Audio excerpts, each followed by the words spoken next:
From time to time I met with those witnesses during my stay in Ankara.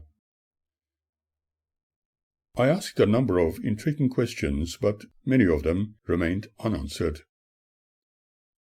For instance, they did not have an answer regarding when Adam and Eve had children and were commanded to multiply.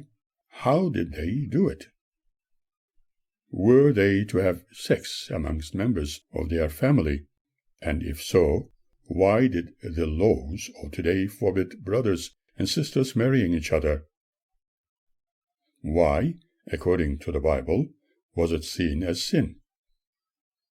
How can we believe that God loved the world so much and sent his only begotten Son to remove their sins?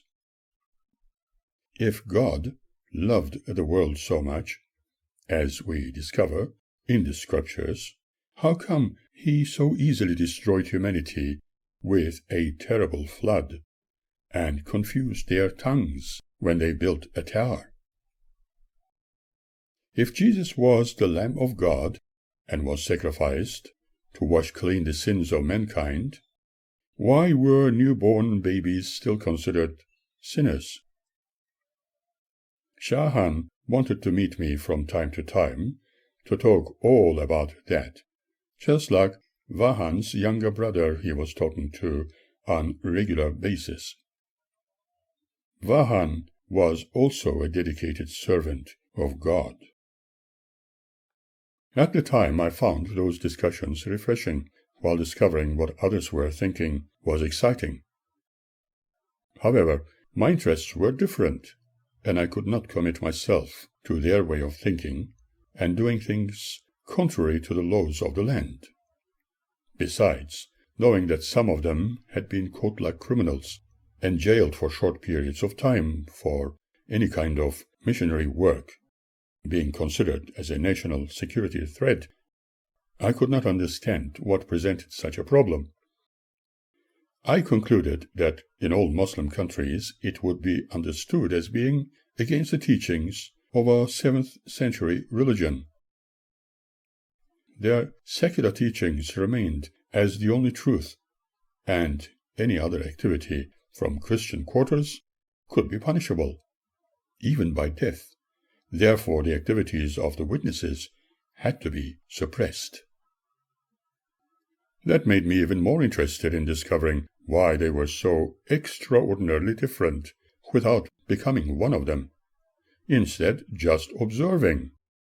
However, with my limited knowledge, having occasionally read passages from the Bible, just like we were encouraged to do, reciting texts in parrot fashion within the Catholic Orthodox system, I was able to comment on some of the Bible verses. Upon this, my new friends thought of me as being a God-loving young man. It was so strange to discover one needed to utter those verses from the Scriptures to be classified as God-loving. The practices of the witnesses in Turkey was seen in the same light as the Mormons and other Christian students of theology.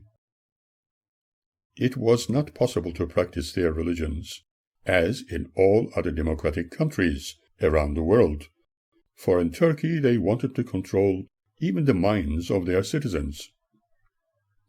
This attitude of their authorities and hatred of Christians was so evident from within their traditional values that leaving it all behind was the only wise choice, especially after reading in their newspapers about the public executions of Christian missionaries. One was able to see the state of the country where no human rights were respected. Shahan had been jailed several times for that reason. He created the impression of a very friendly and helpful person, and was a great classical pianist. However, he was completely dedicated and determined to only pursue his preaching and congregational overseeing activities, so he decided to sell his grand piano to pay the debts incurred for his legal costs. He even tried to teach me how best one should shave one's facial hair to look one's best. It made him feel like an older brother teaching his younger sibling. In reality, I was neither interested nor fully cognizant with their teachings in absolute terms, other than being curious about how others thought of life. I was so certain that even at that age, I could not be persuaded into believing anything. I was not interested in any religion, but rather in science, discovery, and peace all around the world.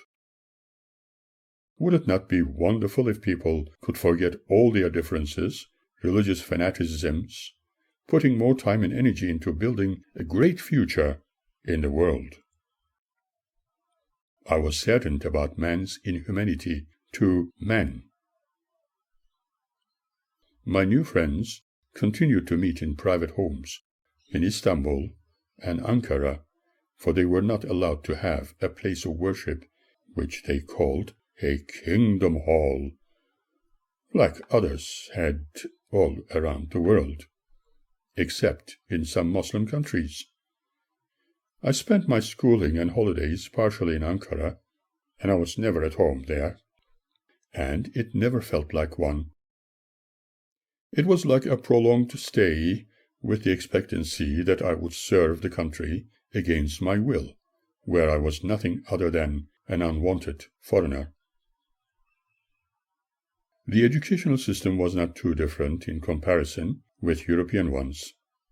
However, there were certain activities in European schools, as with the Catholic schools in Paris, where we had school choirs, boy choristers, and perhaps more color.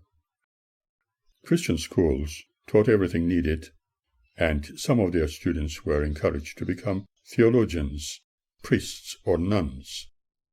In Ankara, schooling was almost always based on Turkish nationalism, and partially Islamic studies were encouraged.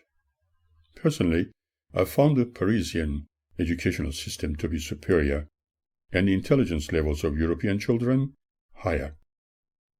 Then again, if I did not spend all that time where I was, I would probably not have had those colorful experiences with people I encountered. Shahan's brother, Bejo, was also living in Istanbul, and I was unsure whether they had both spent their childhood there. I became an individual at an earlier age, accepting people as they were, just as I do today. Where they came from was unimportant. All I was interested in was that they were friendly to each other, without any regret or doubts, and accepted me as their friend, without any other attachment. Bejo was a very free-going person, remaining within the bounds of good morals, and did not take things very seriously. I did not think he was in total agreement with things Shahan adhered to. We frequented a number of their gatherings, most of which were simply for social engagements, like sharing food and talking about current affairs. However, when invited to each other's homes for more important reasons, like studying the Bible or listening to a talk given by a district minister, it was taken very seriously. I did not attend all their gatherings or take their teachings as being the absolute truth, as they did. However, their peaceful and logical attitudes were very pleasing, although their fanatical adherence to scriptural wisdom was not at all feasible, often illogical. They could not provide me with answers I sought unless it was available in their own publications through extracted information from a select group of authors presented in a biased way to please those who adhered to their philosophy. This was my first impression of them, and those writers always remained unanimous, never revealing their identity.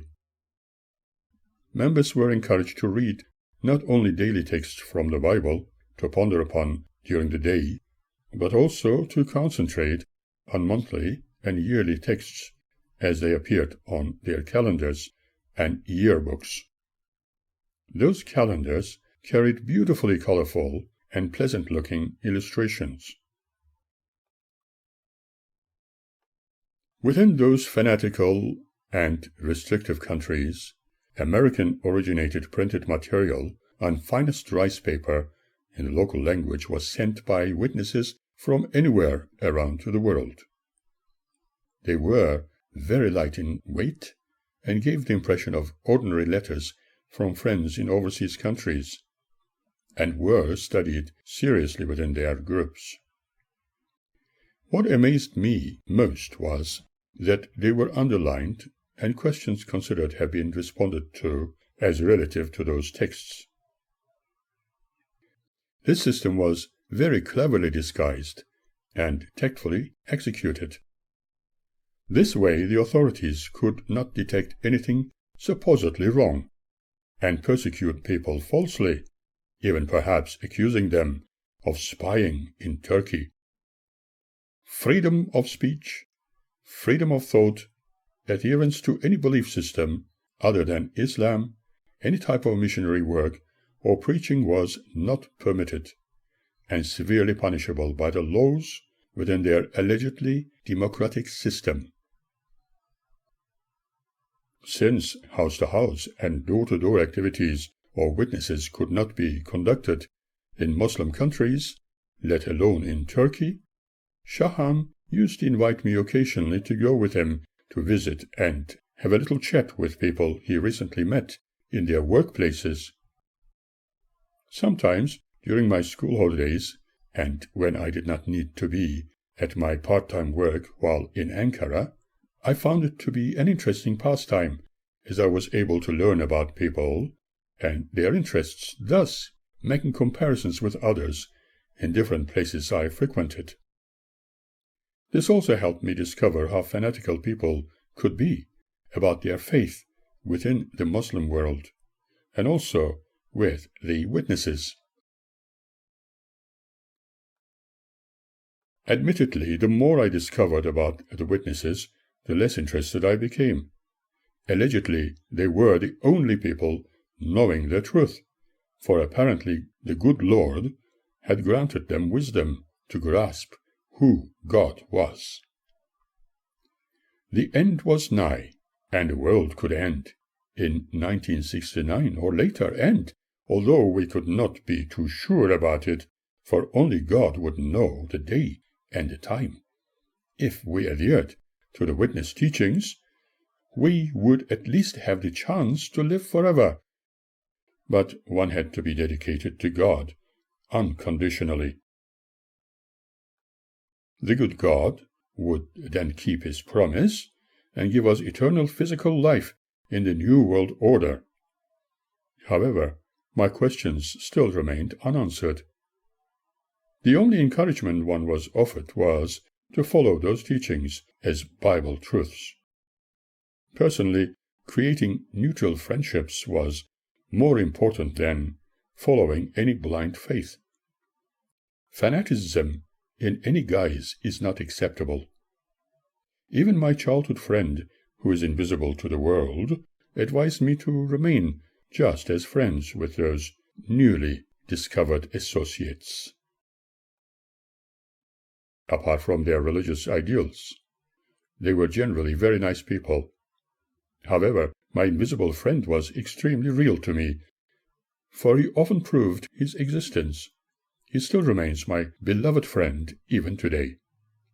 He has always been reliable in all circumstances, and more real than can be imagined by the average mind. But I chose to stay as good friends with those witnesses. Then again, I preferred always to be friends with everybody, as I still do.